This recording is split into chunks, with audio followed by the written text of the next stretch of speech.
me a heads up on like some of the reading.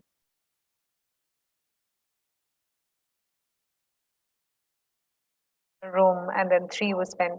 Yeah. Yeah.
Good afternoon and welcome to the 40th anniversary reunion of journalist fellows from the Reuters Institute for the Study of Journalism.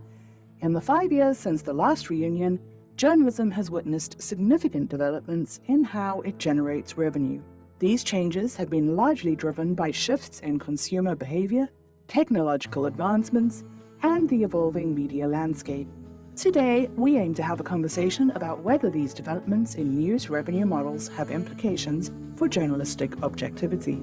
In this panel, RISJ Director of Journalism Programs Mitali Mukherjee will host a discussion about revenue and objectivity with Head of Editorial at RISJ, Eduardo Suarez, Head of Digital Strategy at Búsqueda, Guillermo Draper, co-founder of the Center of Sustainable Media, Peter Erdelyi, and business head of Viacom's video ad streaming on-demand platform, Chanpreet Arora.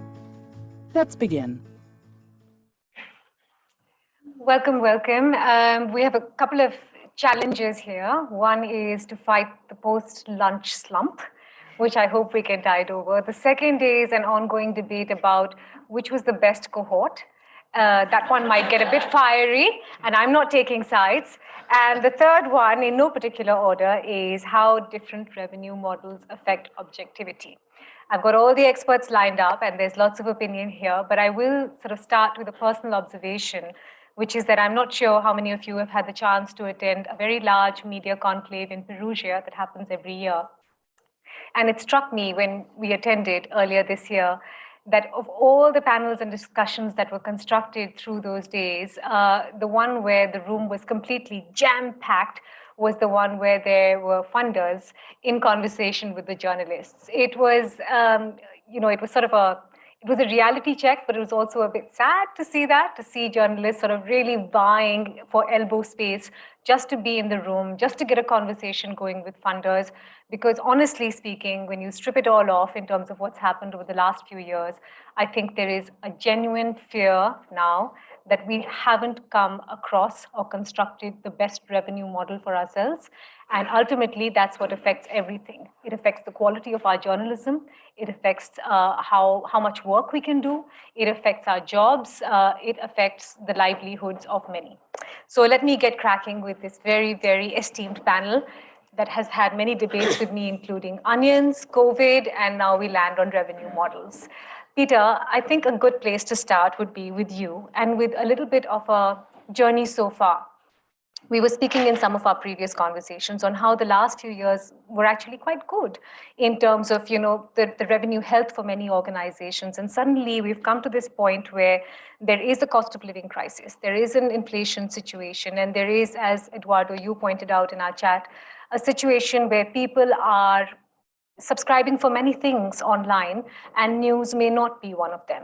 How would you sort of, draw the line of what the last 5 years has looked like and where we're standing at right now? Okay, thank you.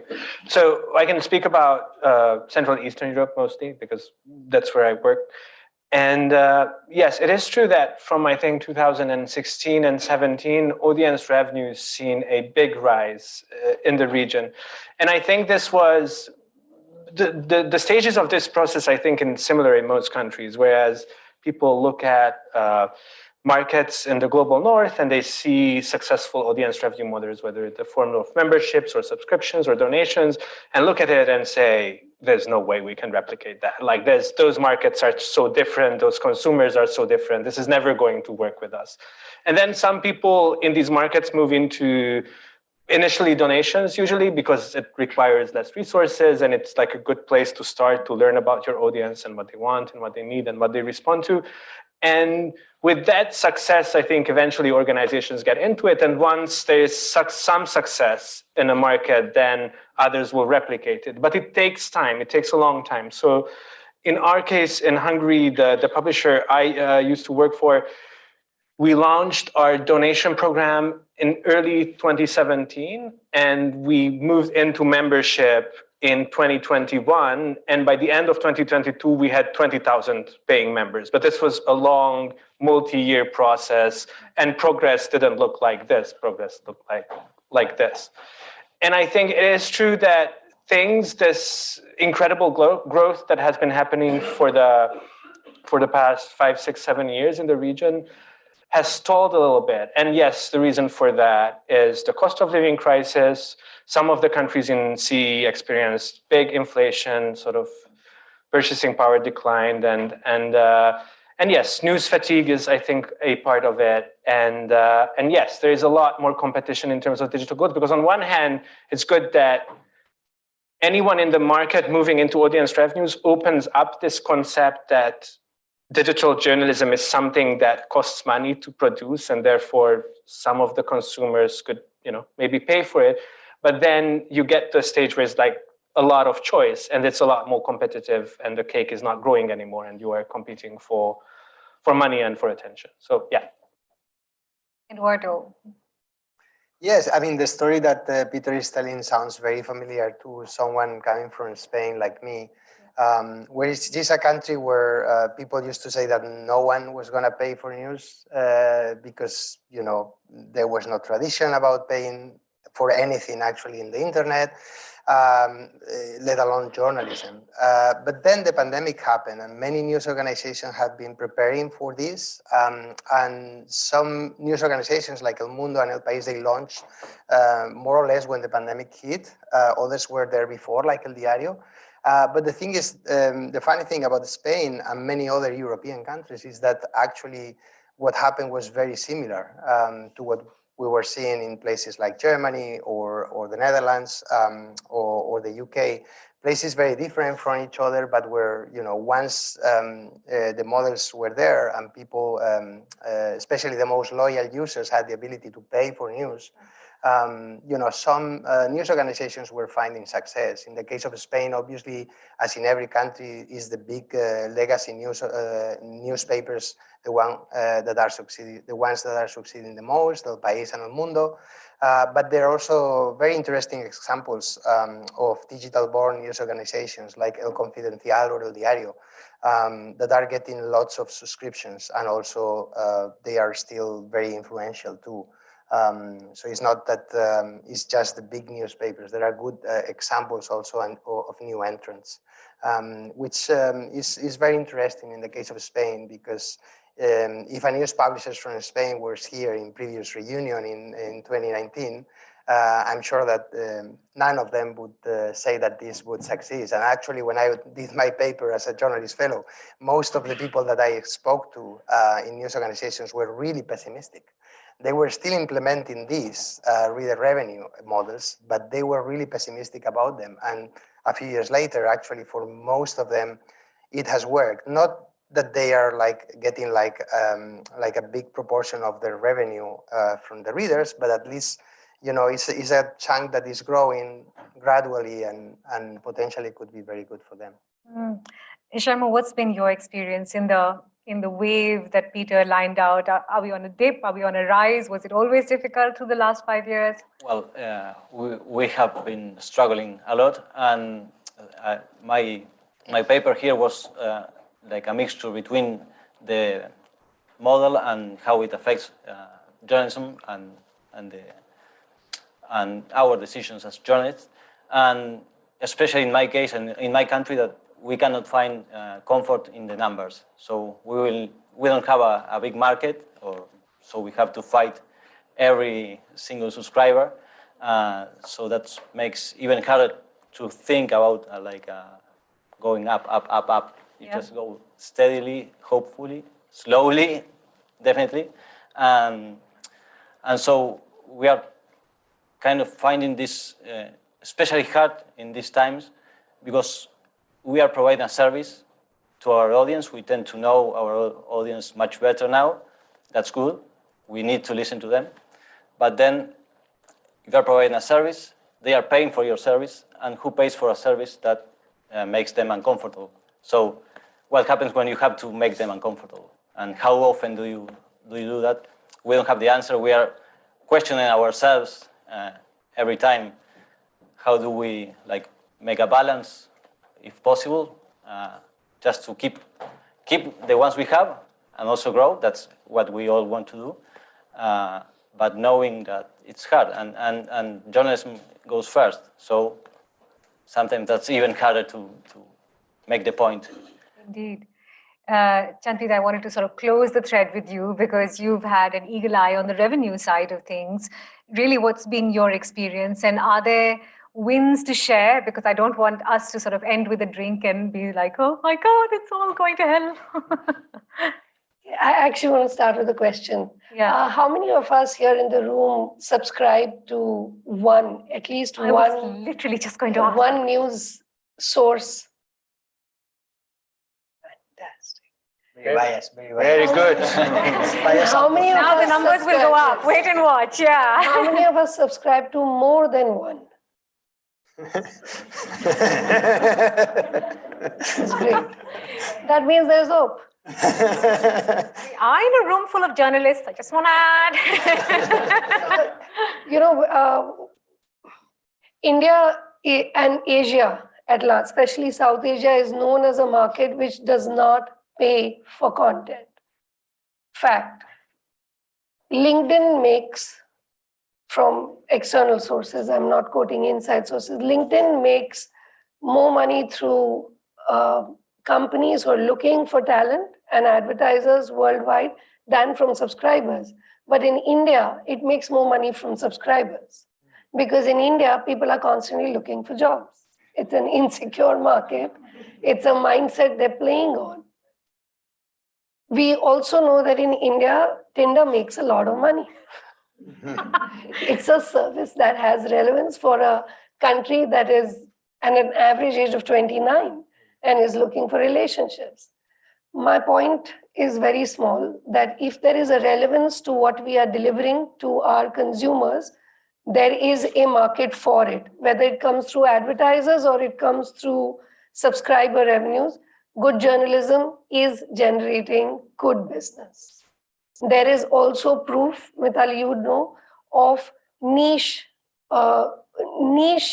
journalism initiatives, which are literally as primitive as being a closed community on a WhatsApp group, being a paid service, because they're covering special information needs of farmers in rural India, in the hilly region, which probably nobody is concerned about.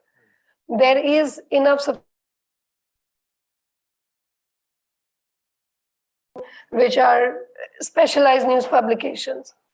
My point is very simple, that if we know our audience and our communities, and if we are able to service their need, we will be able to generate the revenue. Let me flip that argument a little bit, Chanpreet, and maybe Guillermo, you can come in on this because it's something you touched upon. Sometimes you know your audience very well, and you do sort of curate content for them, but then they come across a piece that they don't like very much because they don't agree with that point of view, and you run the risk perhaps of biting the hand that feeds you. Is that a challenge, and is there a way around it? Well, it is a challenge. I guess nobody, hopefully almost nobody, just turns off the subscription just for one piece. Yeah. So if they are subscribers, they tend to believe in what you do, or for at least for a while they have been paying. So that creates something, a bond that goes beyond one article. But again, it gets into you. At least in small newsrooms, I think, from what I talk with colleagues, it's mainly anecdotal, but there was a paper in the ICA conference that discussed this issue, that when you depend mostly on reader revenue models, memberships or subscriptions, there have been a tendency to feed or just give them not only what they want, but sometimes too many times what they want. Yeah. And you see examples of media outlets that are punished by their subscribers or members because they cover an issue in a way they don't like, and they can protest. I think you have to engage with them and try to explain a piece. I don't know. I was going to say be more transparent, but a paper from a fellow last term was super harsh on transparency. So here's at the back. It was super interesting, but I think a way not to avoid completely the readers walking away from you, but just be more open and engaged. Especially, I said that in Uruguay we are a small country, we have a small market, and it's a disadvantage, but also an advantage because, I mean, the one-to-one works better in a small market. So you have to take that as an opportunity because you take for granted that it's a disadvantage. So in a way, I think you can try to avoid this, people walking away when you throw at them things they don't like. Peter, is that an experience that you share where you go from it becoming a reader to almost becoming an audience and you're performing for them rather than reporting? So 2 points on this. One, I think in contexts where the avenues for personal political expressions are limited, and I'm talking about Hungary, but there are other countries like this. I think people have sometimes these almost messianistic expectations of media outlets. I'm not necessarily paying you as a service, as a purely transactional thing, but I'm like expecting you to change so many things around our environment. I'm putting all this hope in you. And I think that's dangerous. I think it's unrealistic, to be honest. And I think it's going to lead to disappointment. That being said, this is a powerful tool to motivate people to spend on media. And I think sometimes media companies have to be realistic and leverage this with the caveat of these emotions may be good tools to get people to subscribe, but it's not enough to keep them around. So for the initial conversion, this may be enough. But if you want to keep people around and paying you for a long time, you need to offer them services that they have, derive value from. Otherwise, they are eventually going to leave. My other point on this is, yes, we experience sort of similar dynamics. And I would say it's not just the exact articles. I think the danger lies more in format. So for example, in my experience, op-eds and opinion pieces are strong drivers of conversions. So if you are a newsroom manager and you are reallocating limited resources, it may be justified to say, okay, we are going to hire a very sort of strong voice, somebody who attracts attention because it's going to drive conversions. But then if you follow this logic, you move away from fact-based journalism. And maybe this is something, I'm not saying opinions are bad, but I'm saying there's this siren song. And if you are optimizing for efficiency and if you are operating in marketplaces which are like, there is not a lot of resources around, it's easy to be seduced and say, okay, why don't we push another op-ed? And again, it's not even about the content, it's the format. It doesn't matter if all you do are op-eds. I personally think that's not maybe the best way. And so I see this dynamic here. Yeah. Eduardo, you're leading our editorial charge at Reuters, which also means that you sort of have a span of, what's changing across many continents in terms of, style and structure. Is there a fit to purpose for all in terms of all the models that we've seen, subscription and audience and freemium? And, are we beginning to see, okay, this is working better than others, or is there really no big takeaway? Well, I think, we have to acknowledge, seeing the data from the Digital News Report every year, that there's a huge amount of people who are not willing to pay for news. We usually put a number about half of the people say that nothing would convince them to pay, and we have to be aware of that. Then the percentage of people paying is different in different countries. It's obviously higher in the Nordics, it's a bit lower in Southern Europe and also in the UK. But I think, every news organization has to basically work with their audience and with their most loyal readers, which are the ones who are going to pay or can be convinced to pay. In terms of models, I think after some experimentation now, what we are seeing, often is models that are not entirely open, but not entirely closed. So where you can kind of sample some of the content, either through a meter paywall or through some kind of freemium model. And also, I think it's more important than ever to take care of formats that are not entirely on your website, like things like podcasts, for example, or newsletters that provide you with a more personal relation with your readers. Also, news apps are much more important than they were before, especially because they are used by subscribers and by loyal readers that you want to convert. So even if the traffic going to the app is kind of low, it is a very high quality traffic because it generates habit, and habit obviously is the most important thing when you try to reach a reader. And I wanted to say something briefly about the topic about opinions and and also about how readers sometimes influence content. There's some debate in Spain. There's been some debate, especially about Ukraine and the war in Ukraine in left-wing publications. And some readers were angry because not really because the paper was publishing opinions in favor of Ukraine, but just because they were just covering the war, basically, and covering things like Bucha and really, really terrible things that were happening in Ukraine.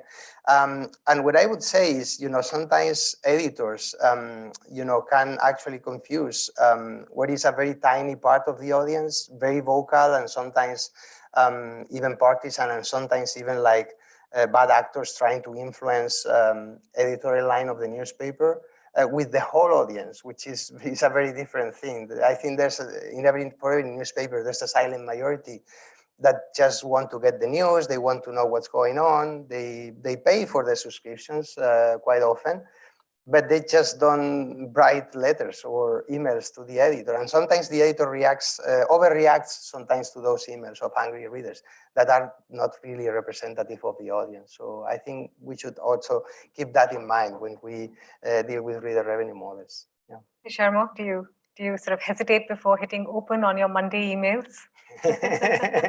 No, I asked for my team to like. Oh, they filter it.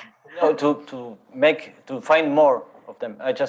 Because we are in early stages of some changes, so I need more information. And as I told you, like the one-on-one in Uruguay works. The other day, somebody called to the newsroom, and I was there, and okay, pass it through, and it was a nice discussion. We like had an op-ed about feminism, and this man was an old reader, like from 40 years old readership, and he was complaining about why we are portraying this stuff in the weekly that he used to read all his life. But I mean, we chat. He felt that I was listening to him, and I was, of course. But we engaged, and okay, that was it. He was mad.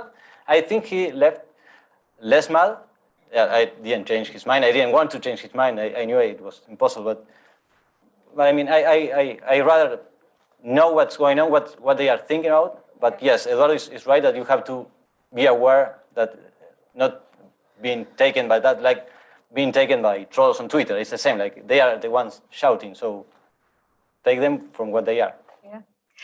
Chanpreet, I want to sort of split this into two parts as well. One is revenue models that work for organizations, but then we're gathered here, and I think the harsh reality is that for a lot of individual reporters and journalists, the question is, what next for me?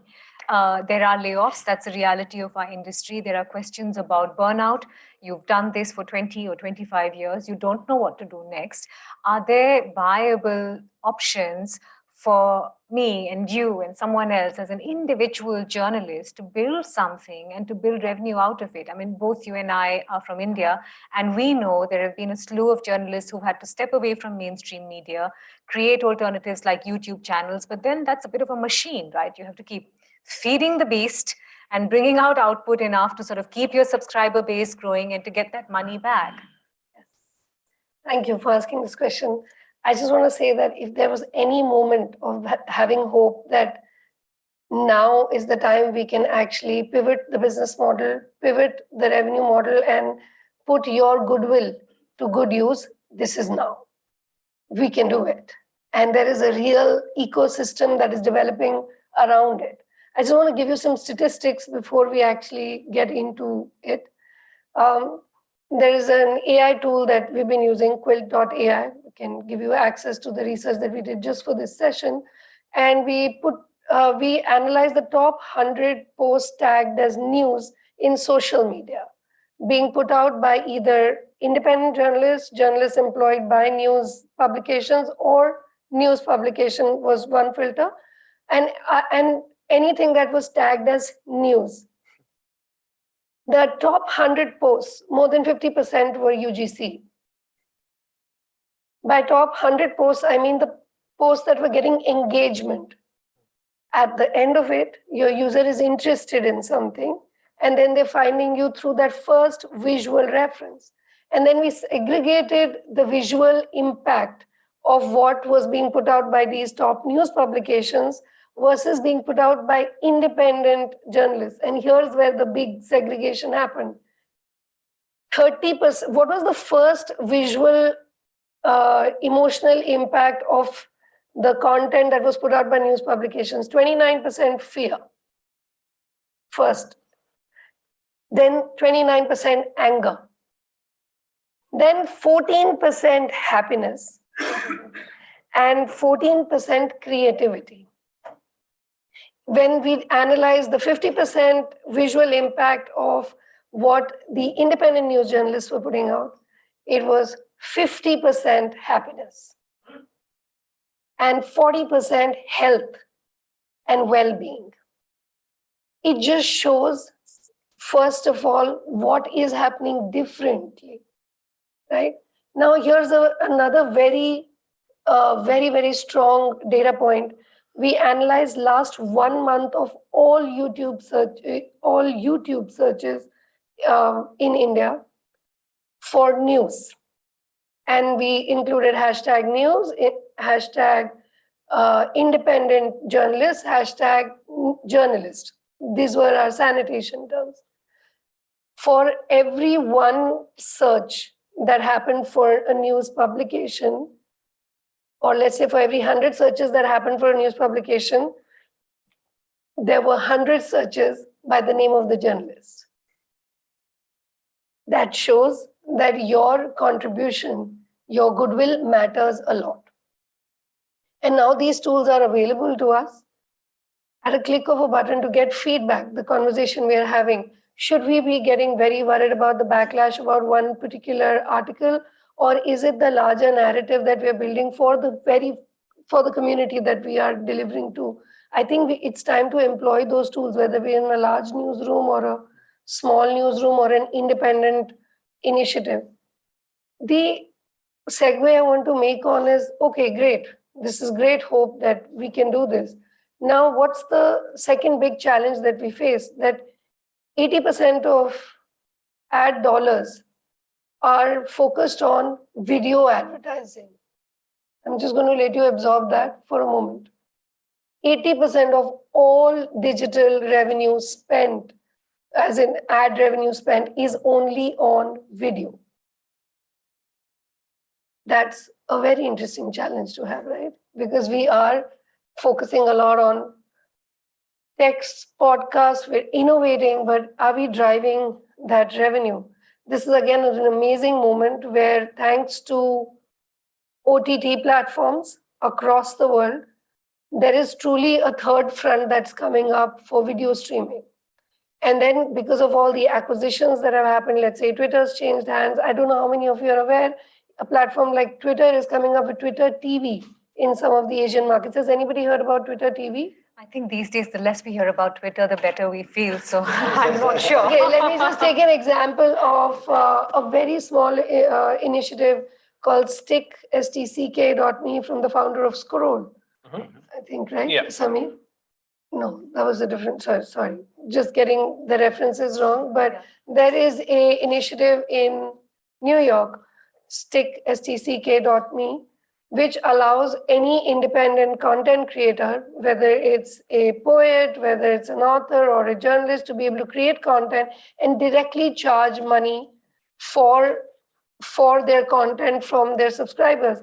Now is that moment of the digital ecosystem where every publisher is going to get pushed to share the revenue generated by their platform basis the content that has been created by an independent content creator and share revenue with them.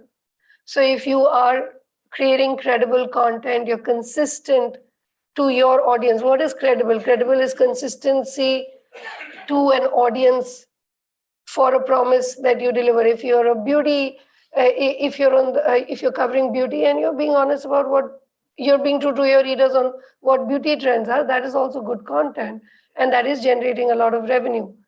There are a lot of opportunities now with the help of AI to even generate video basis your text for as low as $1 per minute. And those are the opportunities we can explore. Yeah. In fact, speaking of AI and video, I know that you have a video that you wanted to share with everyone. Yes, and maybe we can play that and then we'll mix it up. Well, let's start sort of taking some questions from the room and then I can get back to speaking to our panelists. Could we have the video, please?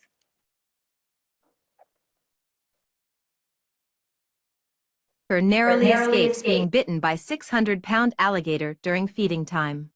In a heart-stopping moment, a worker narrowly avoided being bitten by a massive 600-pound alligator during feeding time, as captured in a gripping video by the New York Post. The incident serves as a stark reminder of the dangers faced by those working with dangerous wildlife in close quarters. 2 dead, 7 wounded in overnight shootings across New York City. Tragedy struck New York City as 2 people. So this is a video created by JustAsk.ai.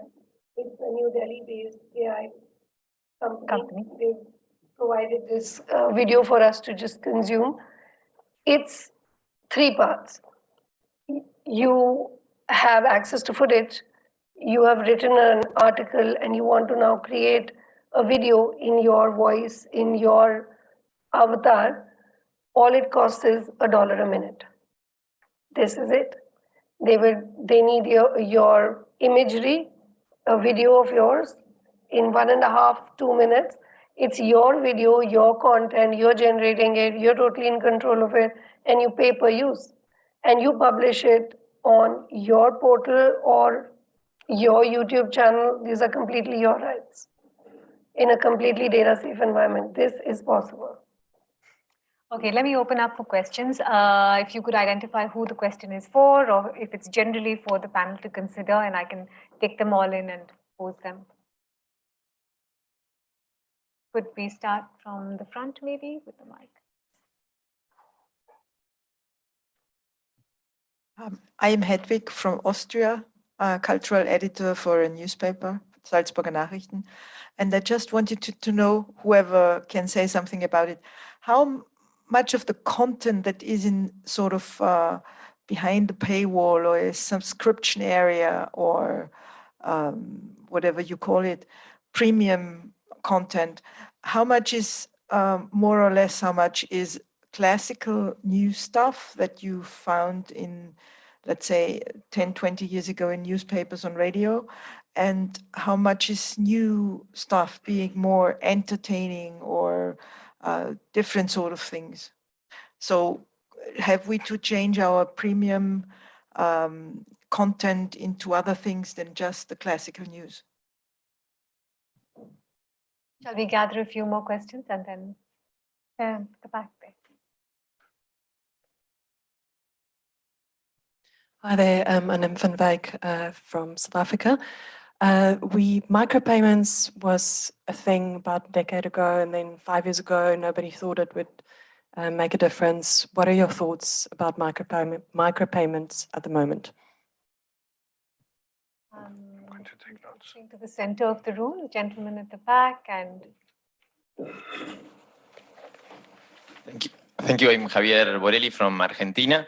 By far, I believe that the cohort I'm in 2019 is the best in regards to their first. Oh, you didn't start that, did you? Speaking of the subject here, no, I was wondering about whether we are focusing on how does a revenue model supported by their audience affect objectivity. And I'm wondering if traditional media way of financing was much worse than that, because we are thinking about how many people can be annoyed about something that we do.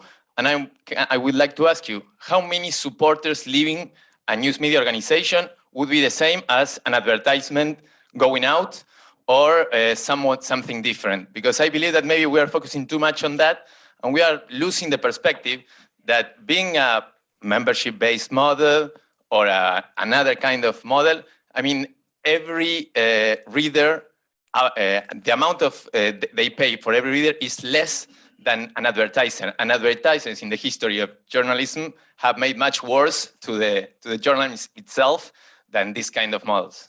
I believe. I don't know. What do you think? And in front.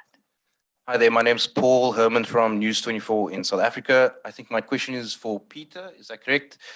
You mentioned something very interesting, this idea that opinions drives a lot of subscriptions. We launched a subscription service about 3 years ago. It's been very successful, but the things people subscribe for is hard news, investigations, opinions, and finance. Does anyone on the panel have any tips for how to broaden the scope for the traditional lifestyle content or content that's not necessarily the things people are going to pay for first? What is the place for this content in the subscriptions model, and how can we improve its contribution overall, even if it's not the main driver of subscriptions? Thank you. Thank you for that. Let me pause there. I think there's sort of some parallels between the point you're making and the point you're making, which is essentially value add, right? How is subscribing to this and paying my hard-earned money adding value to my life? Are news organizations or individuals thinking about that enough? Whoever would like to take that question on first. Peter, Chanpreet, Peter. Actually, I want to give you an example of a very successful experiment done in Estonia. This is way back in 2019 when I was attending a conference in Riga. In Estonia, the newspaper was known for its paparazzi content. And in spite of all advice from the leading multinationals, they put their paparazzi stories behind the paywall on pay-per-view. And it became 20% of their total revenues, because that was their premium content. And who are we to judge? That's the community, that's what they want, and they were willing to pay for it.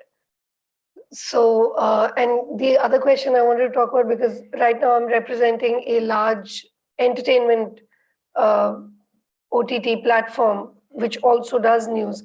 For us, the recency of content is what defines what goes behind the paywall most successfully. So the latest content, the new content that's created is what goes behind the paywall. And after some point of windowing, if it is still relevant, it comes in front of the paywall.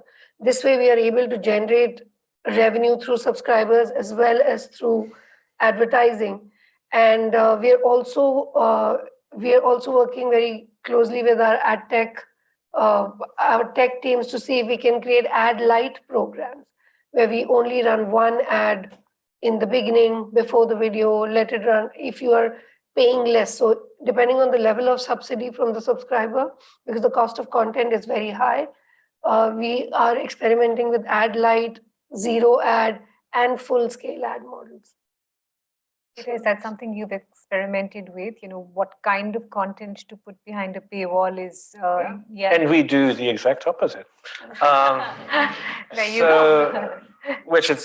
But it's interesting. So again, Hungary is, to some extent, is a low choice environment. I think many of the publishers feel a great deal of responsibility because there's a lot of media capture and there's a lot of not great content out there generated by a hugely resourceful government. Is it ethical to gate content where there's like so little sort of objective fact-based journalism out there? Is it okay to gate it off your audience and therefore saying it's only people with money who have access to good information? There was an interesting essay about this a couple of years ago in Current Affairs saying the truth is behind the paywall while the lies are free. And I think it has a good point and it has an effect on our societies. So our solution to this would be to, when certain types of content, especially investigative or like highly public service or public interest journalism would begin free, and then after 2 hours, 4 hours, 6 hours would be put behind a paywall. So we would basically try to tell our audience, if you can't afford the subscription, come often to the site and you're very likely to catch almost all of the content free.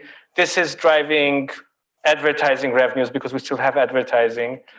And then if you can afford it, you don't have to come that often, but then we make money from your subscription.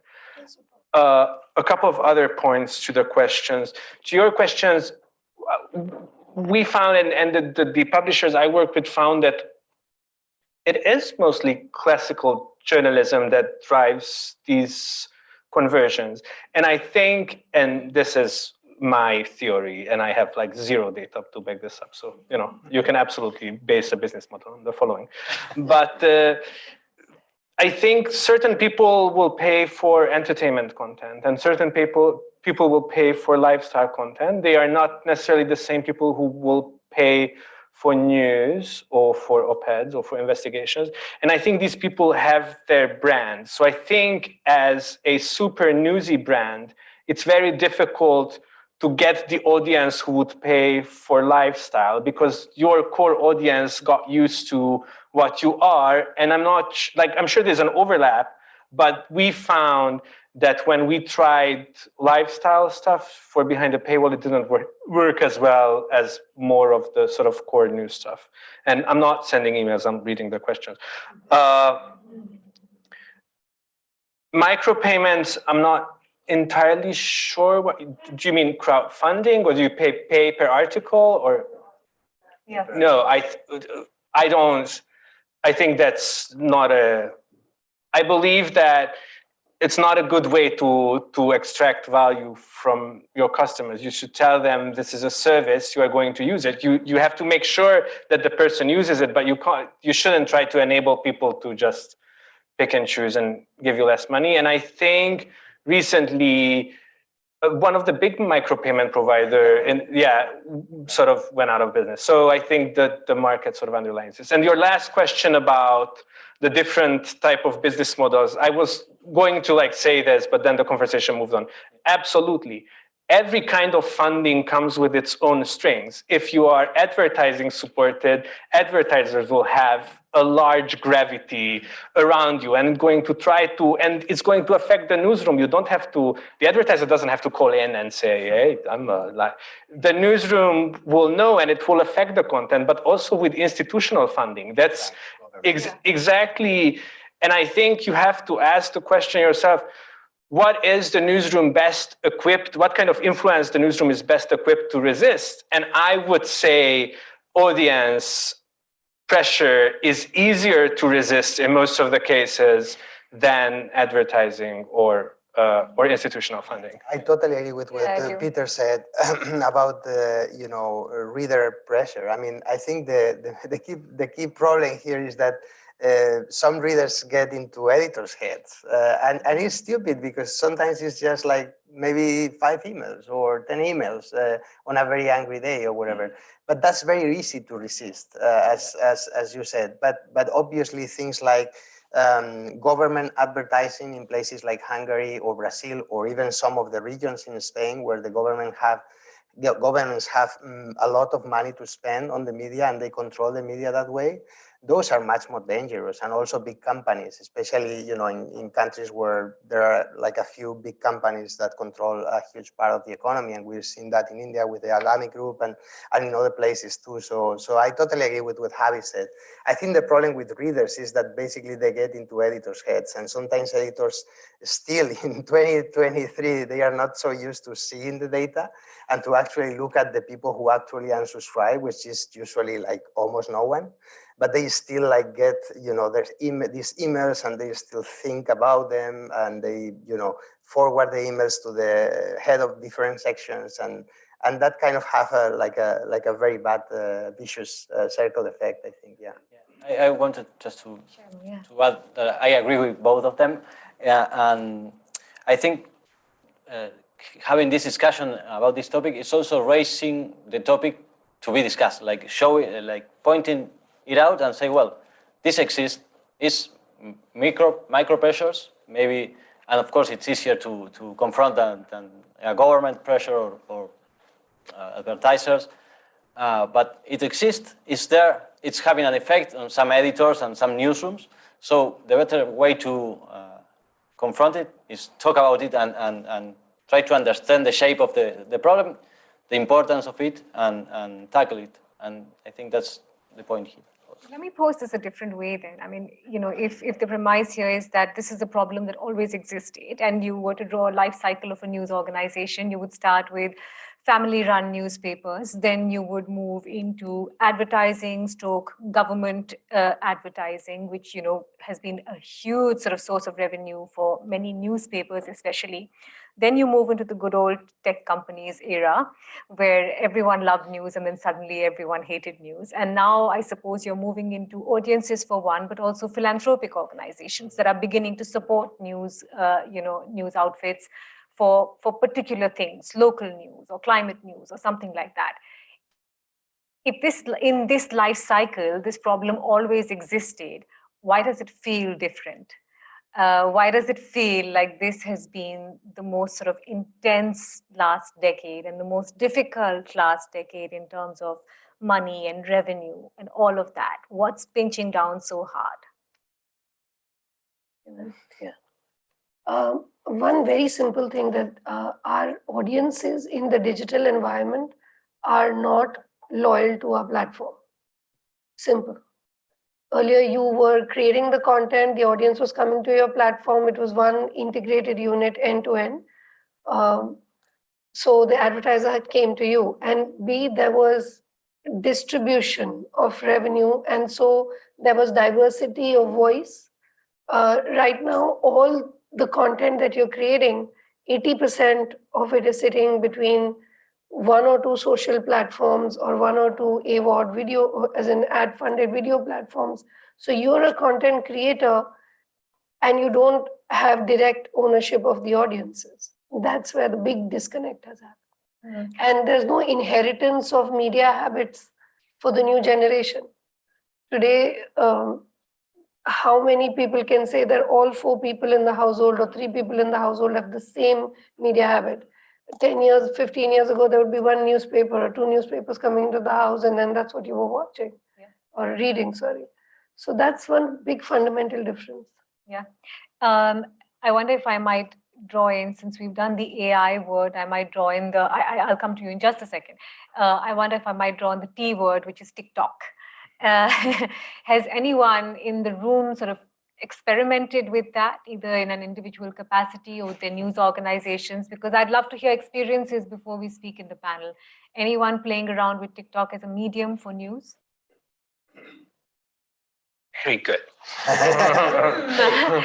Young audience, can we get a mic to the lady, please?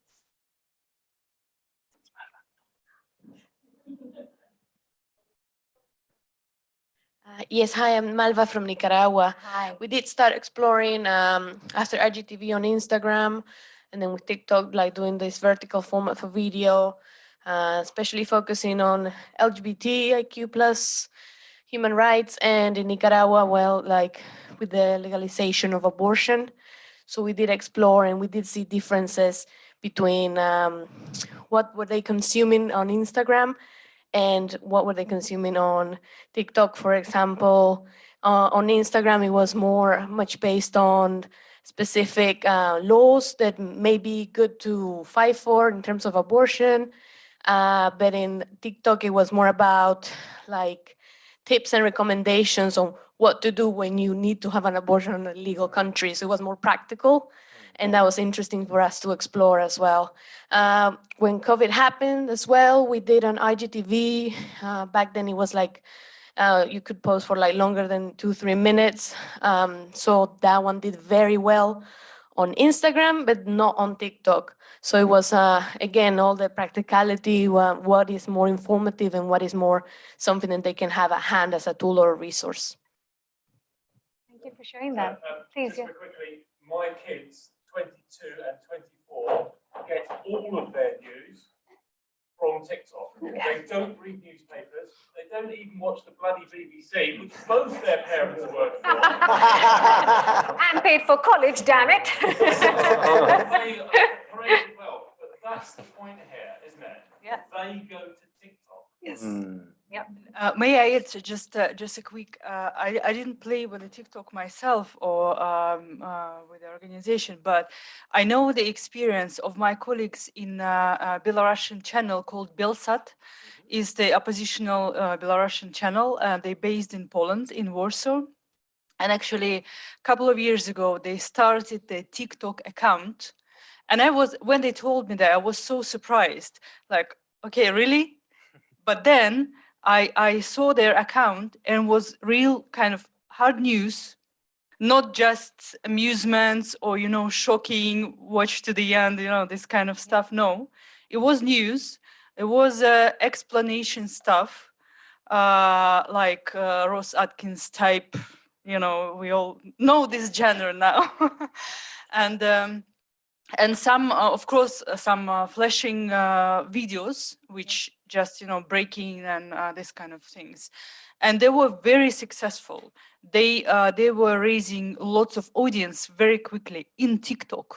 So I was really surprised. I'm not sure I was about to check their account now, but there is no connection here, unfortunately. So you can check yourself, TikTok, Belsat, just try to find them and you will see how they are doing now. I don't know. So yeah, so I just wanted to share this experience. Please.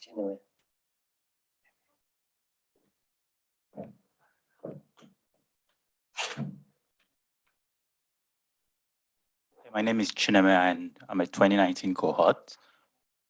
I have a question that I don't know if it's stupid, but I sort of like listened to all of you guys. And the question is, so how do all of this model that you've been talking about affect, the traditional sense of objectivity in journalism? Because it seems like you're talking and it's like, there's this fluidity about objectivity. So I really want simple, straightforward answer to all this. We'll take that as critical feedback. There was a question here. I'm sorry I couldn't get to you, but please.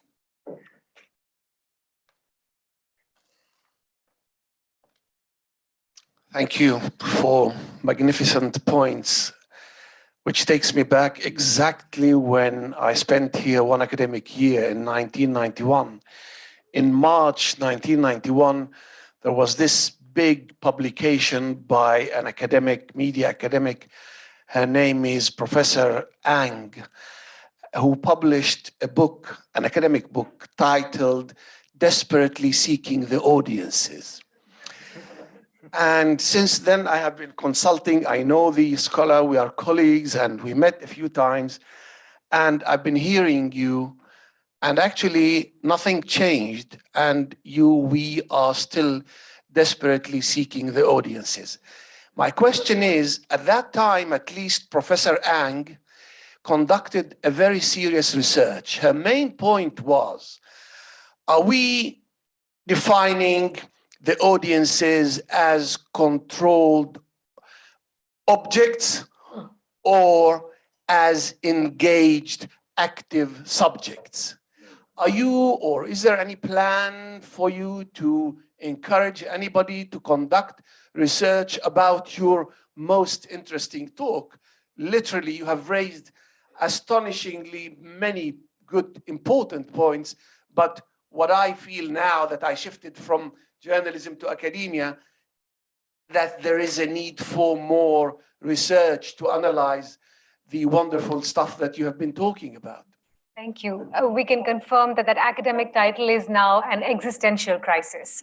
But Guillermo, let me take the question about objectivity first, because and there are no stupid questions. This is a safe space, so please. No, yes, and in practical terms, just to answer straightforward the question, I know editors that they have a story and they know that this story will affect the, will make people mad.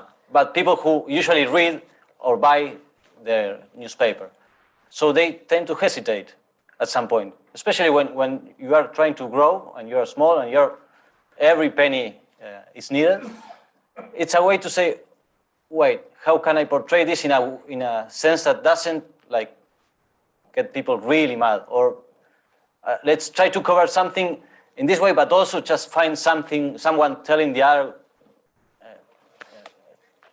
way. And so that they can like say, okay, I'm mad at this, but I get comfort on this. When sometimes the two, we all know that going to one to there is not. Yeah, I was going to say, you were saying, weren't you, when we were chatting earlier about how some of the really large sort of Spanish outfits, you were quite disappointed with how it didn't remain objective anymore for many of them in their zeal to sort of take a side and play to the audience or the reader. In a campaign, it's super hard to cover. And nowadays, with the in politics, I'm very political centric, sorry.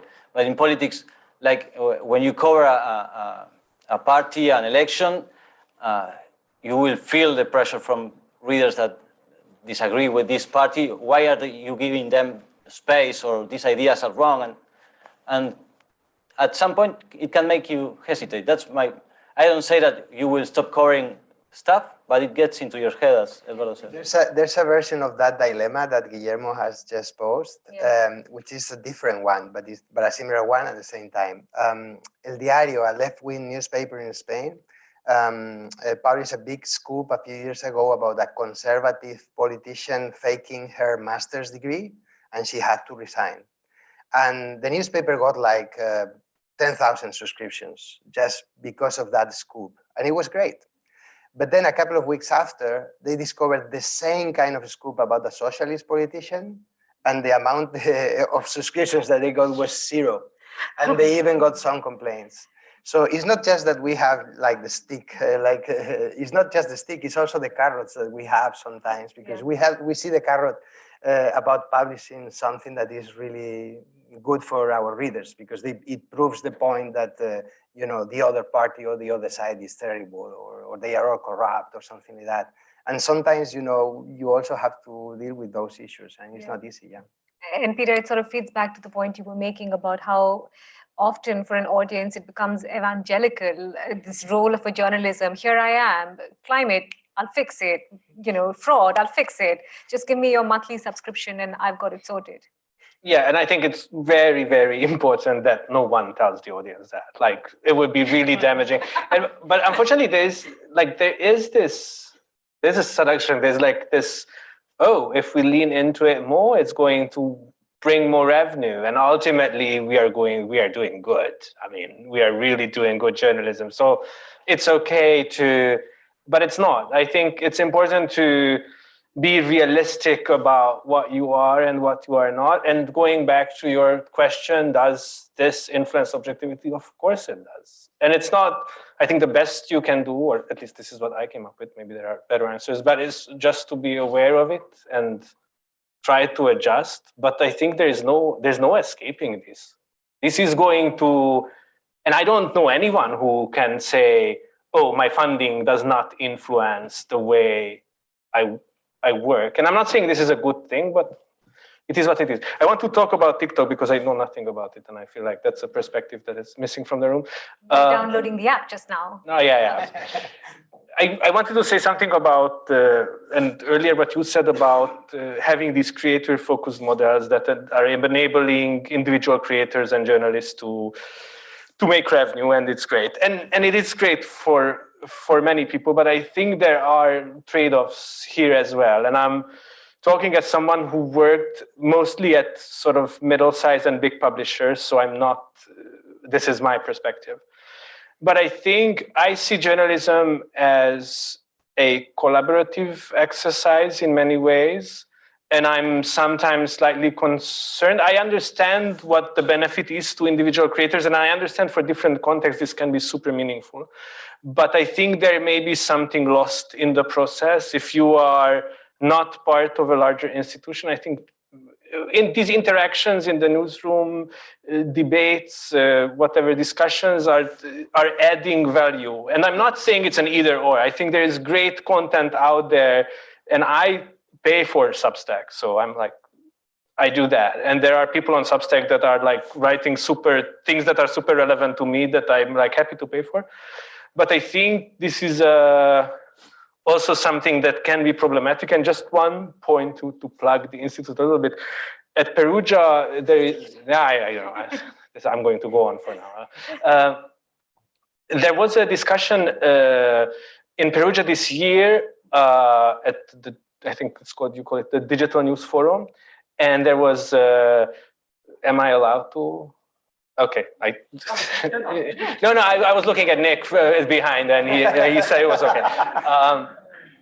And there was Melissa Bell, I think, from Vox Media, and she spoke about, for Vox in the US, the rise of Substack was a big problem because Matthew Iglesias, who does Slow and Boring, for example, was one of the founders and one of the driving forces, like intellectually. And he left for Substack. And then a lot of news organizations are experiencing this. Talent has this option now. Like, oh my God, what are we going to do? And I think they had a really interesting idea where they like developed these IPs together with their sort of brand names. And I think that is a good solution to that because it enables, the sort of keeps the values of being in an organization. It adds value for everyone involved. And it keeps that talent because in some markets, because of the rise of Substack and YouTube and some of these other platforms, I think it's more difficult to retain talent because there's this option now. And I think more news organizations are going to struggle with it. Yeah. I just want to say one thing with reference to TikTok. In India, when TikTok was there, and now it's been banned for a while, the 45-second video had 90% completion rate, which was the biggest innovation contribution of TikTok. And the other thing that we learned from the TikTok revolution was the power of local language in a market which, because of carriage issues, printing cost issues, distribution cost issues, had been homogenized. TikTok exploded the market with music and ability to create content in 16 languages within the country, and very quickly became the largest social media platform. To address your question, Chinmay, I believe that one thing we need to be aware of today, which did not exist in the 90s, at least for sure, was that today our content consumption is highly personalized and highly fragmented. You yourself are consuming the same news first via social, and then if you like the news, then probably go to a short format, 60-word to 800-word. And if you really like it, then you read more about it or see a documentary about it as well. This is us.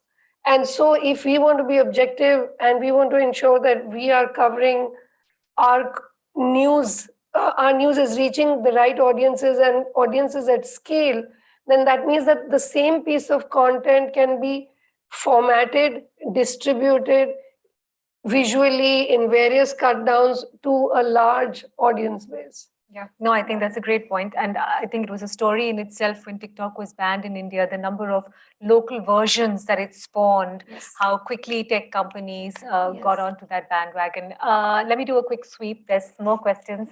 We'll start from here and then move to the back.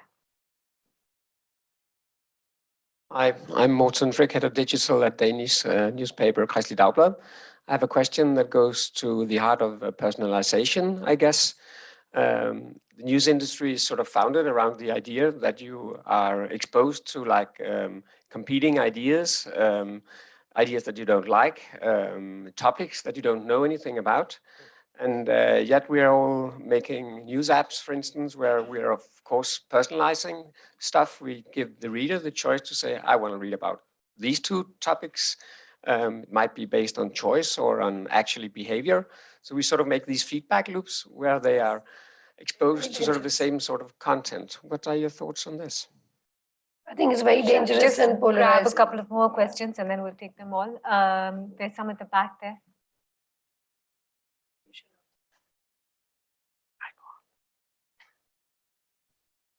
Hi, I'm Kanika. I'm an intern here. On this thread of TikTok and audiences, I'm curious how you think the audience and the medium can change the agenda that news organizations are setting. For example, if you take cable news organizations in America, rarely any of them go a day without covering the Donald Trump indictments. But if you look at TikTok, it's very rare with that platform, which is 2/3 of all American teenagers, is going to gain traction of the indictments compared to something like a story like climate change or culture related. So what are trends that you're noticing about audiences and how they interact differently based on generation, based off the medium that they're using? Are there any more questions, or shall we take these on? One more. One more from me. I mean, I imagine many of us here work for platforms that have some sort of subscription model, and we are interested in this topic. But in your experience at your papers, is there a future for the ad revenue model to coincide with the subscription model? And what does that look like? I know the New York Times has had some good success with the ad revenue model and the first party data, but they have 130 million readers and most of us don't have that. So how can these two things coincide in a future where there's subscriptions to be served, but also potentially is there a future for the ad model as well? Thanks.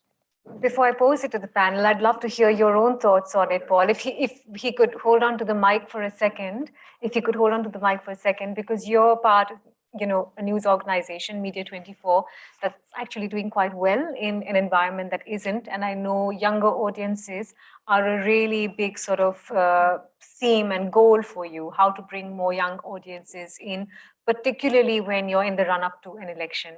What have your own observations been? I mean, it is interesting. Print, like most places in the world, is on decline. In our company, we've got many print titles, which is also on decline. But then digitally, our two hero products in a local language called Afrikaans, and then our traditional English products are doing really well subscriptions-wise. So it is bucking the trend. I think we are sort of on the growth phase of launching a subscription model. So I think we need to be careful. We haven't reached the point where all your super users are now involved, and then how do you attract more people? But I think the company is trying to look further ahead by doing this idea of how do we attract younger readers. And so we are investing in new mediums and platforms like podcasting and sort of live radio edits on a digital platform. TikTok's a big thing as well. I think they've grown their TikTok account by like 130,000 users in a year, which I think is quite good. And I would say that the subscription model is driving all of that, which is interesting. But does that mean that the old model is gone? It's something that we're wrestling with. I don't know what the answer is, but has anyone had experience with this? And can the two things work together and support growth for your business? And if so, how? Yeah, thanks. Shall we take up the personalization versus the actual presenting different points of view? That's the thorny one. It's a very difficult topic. I'll be honest, there is such a big risk of polarization if we just completely leave it to the feedback loop on what your choices are. And so for us in India, we are the largest platform right now in premium OTT, and we still have humans manning the landing page.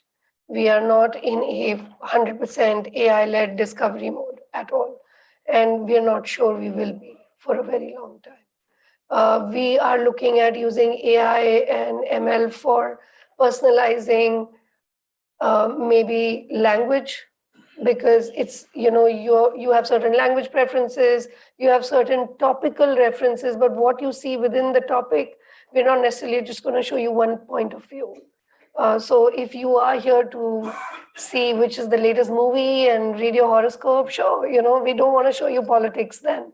But if you are interested in politics, it doesn't mean that we'll only show you one point of view. That's the level we are reaching right now, where humans, it's one of our largest teams, publishing and content management is one of our largest teams in the system. Would anyone else like to add to that? I just want to add one very small thing, but I think the Financial Times is a good example, Morten, in the way they present in the app in a very similar way as you see in Instagram stories at the top, the topics that we are interested about.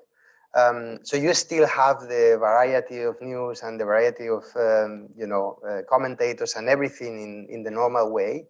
But at the top of the app, you can actually see the topics that you are more interested in. In my case, it's usually like Spain, Brexit, books, media news. So it's kind of gentle because you still have the whole news experience, but it's kind of at the top, and it's not annoying, and it's not like overwhelming. So maybe it's a good way to actually show it. There was a question around younger audiences and sort of, learning how to navigate newer tools. Would anyone like to take that one on? I just wanted to share one experience. This is when I was at Vice in 2017. There's this very famous case study, and it's known that initially when Vice started working for its content stream in Snapchat, it did really poorly. And then they decided that the audience that was consumed, then they understood that the audience that was consuming Vice on YouTube was in the 30s, whereas the content that, whereas the audience that was consuming Vice on Snapchat was under 22, give or take. The editor-in-chief equivalent or the head of content of this 4-member team that was formed for Snapchat was 20 years old. And Vice became one of the most valuable partners for Snapchat. So I think that example explains everything. So if you are on the climate change desk, and if you realize that the audience that you want to talk to, or the audience that is receptive to the content that you are creating, because you've chosen a community and you want to be true to that community, and that community exists only on platform A and B, and doesn't exist on platform C, then you don't create content for platform C. Yeah. And there's a larger conversation, right? This is still a rented audience model that we're talking about, that I'm going to put out content on A, B, and C. You probably need to flip that over and say, I'm going to host all my content on my platform, and I'm going to use this platform A and B where there is a receptive audience, let's say TikTok, where I'm going to put out 90-seconders, which are teasers to drive audiences to my platform. And that could be a strategy. So it is not necessary that because you have created a story, every platform will have the same set of audiences consuming the same thing. There are audiences who are not going to the other platform. And finally, almost a great question to close on. Can all of these coexist? Guillermo, do you want to come in on that? And then I'll get everyone's thoughts in. What I think I do know is that the old model doesn't exist anymore. That's for certain. How can you just take the best out of it and just add it, the revenue from subscribers and doing some, I don't know, stand-up or whatever? you imagine to add more revenue streams. I think it will depend on your media, your market, but you have to take for granted that the old one, it can work for one specific case, but I think we have to move on, but without saying this doesn't work anymore, because I also see that many people we have to go full membership, and maybe it works for them, that's okay, but you don't have to despise the other way. I mean, we don't have, even if we wanted, we cannot despise the other model. We need revenue to do our journalism, so we will keep both, or 3 or 4 ways of getting money. Or 10. Exactly. Did you? Yeah, no. What I was gonna say is that most news organizations have still several revenue streams. Obviously, there's very, very little of single reader revenue news organizations. So in the case of Spain, for example, most news organizations are still getting most of their money from advertising, both on digital and print. But obviously what reader revenue brings is some certainty, and the certainty that you have money on that you have money at the start of the month because you have subscribers and you are growing that amount of money, and that's good. But you have to be aware, obviously, that you still need other things. I mean, advertising is the obvious one, and in some places it's difficult, as we discussed, because it's sometimes government advertising, and that comes with some problems in countries that are authoritarian or are backsliding. But also because big companies sometimes try to influence coverage, and we have also seen that in Spain, and we've seen this in the UK and in other places, and that's also problematic. But we've also seen some other innovative ways to make money. We've seen some events revenue returning after the pandemic, which I think is interesting, and also in some cases going digital, which is also very promising because events used to be just live, face to face. And now I think after the pandemic, that's also a bit changing. But also, for example, there's this sports newspaper in Spain that they are organizing their own sports tournaments, for example, and trying to get some money out of that.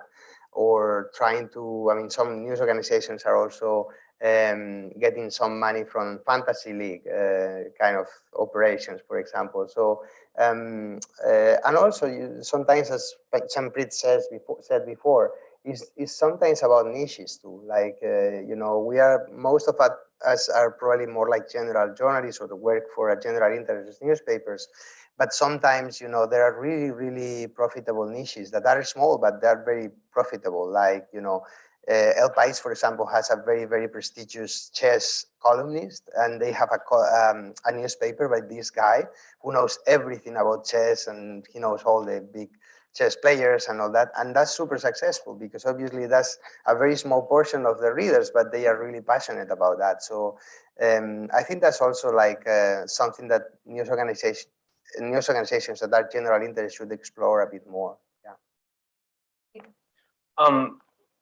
I think you can. I agree with Guillermo that the old, whatever the old word was, is not going to come back as is. I think you can marry revenues pretty well. I think advertisers are, in fact, looking to be exposed to people who are willing to pay for stuff digitally, like news. I think that's a very valuable audience, even if the volume of it is smaller than what you could get. So I think there is a lot there. And in my experience, while there are some programs and some outlets that offer like an ad-free experience in return of money, I don't see this as a huge priority at the outlets, at the audiences I have anything to do. Like some people like ad-free, but it's not critical for them. So I think those two can coexist. One more point on ads. I think the big problem is not just politics. I think the ad battle was lost over technology. I think sort of one of the original sins of media companies was to like say, oh, technology is something else. We are going to let someone else do it. And maybe it is something else. And maybe it's good that someone else is doing it. But then there's always going to be the disadvantage for big platforms. And I think that more recently, you see the giants who were into like trying to branch into as a media company, creating a platform like the Washington Post with ARC, but also with others have difficulty in this space. So on one hand, it seems like media companies are not good or not great at technology in some ways. But that is going to like lead to more of similar outcomes in terms of technology companies are going to have more leverage and it's going to make media more difficult. One last point, we didn't really discuss institutional funding, and I think the importance of it, especially in CE, but maybe other parts of the world, is going to increase, if not for nothing else, because audience revenues are like leveling out and the advertising market has been difficult for a long time. I think there is in CE this moment where... You mean Central and Eastern Europe, right? Yeah, I always mean Central Eastern Europe. Just in case. Sorry, that after the full-scale invasion happened, I think this was like the reaction of Russian society, and I'm generalizing it here, but a lot of the Russian society shows what the end of the road looks like, that is paved with media capture and intimidation and hostile authorities and like that. And I think that was a reminder for some of the institutional funders that this is not about just democracy and prosperity. This is about stability in a European context. And therefore, I see there is more money in institutional funding in Central and Eastern Europe. And I think this is subject to politics and other stuff. And institutional funding has its own problematic elements and it comes with its own pressures. But I think there is a change here as well. And I think it's going to have an effect on objectivity, but it's going to be something that many publishers can look at and decide whether they want to get into it or not. Chanpreet, final word with you, where sometimes we find that in democratic frameworks as well, the same things exist. And the media is co-opted, and there is pressure to speak your mind, and there is pressure on the press. And all this happens in free and fair elections. What then for organizations such as this, and what they can do to support in terms of revenue? Because really, that's what it boils down to. If I want to clamp down on an organization, the boot goes on the revenue pipeline first. Choke it there. What can I say to that? The truth. In our context, reader revenue ensures traffic. That is a very important role of reader revenue. I would say even if you're charging 10 cents, charge from everyone. Even if it means that in your loyalty program, they get $1 worth back because some other audience, some other organization is benefiting from it. This is the almost near cheapest way of guaranteeing traffic. And when you have traffic and we give them content that's relevant for them, they keep coming back. And when you have audience loyalty, revenue comes. Whether it comes from private advertisers or institutions, or it comes via donations or innovations like sampling, events, and we will have to continue to innovate. That will happen. But reader loyalty locked in with a little bit of reader revenue is the key. And print did it across the world. You know, the cost of print subscription in India is lower than the cost of the paper it's printed on. Forget the distribution cost. Forget the ink cost. And I'm not even talking about the whole editorial cost. That's entirely advertiser subsidized, right? But it guaranteed a certain readership. That is the power of readers. Excellent note to finish on. Please join me in a very warm round of applause for this fantastic round of speakers. And to yourselves for being so engaged and participative. Thank you for that. I realize there are evening plans being made as we speak. So let's step outside and get tea and coffee. Thank you all very much for joining in today. We'll see you, of course, tomorrow at 13 Norum Gardens, your home. But for now, let's grab a coffee.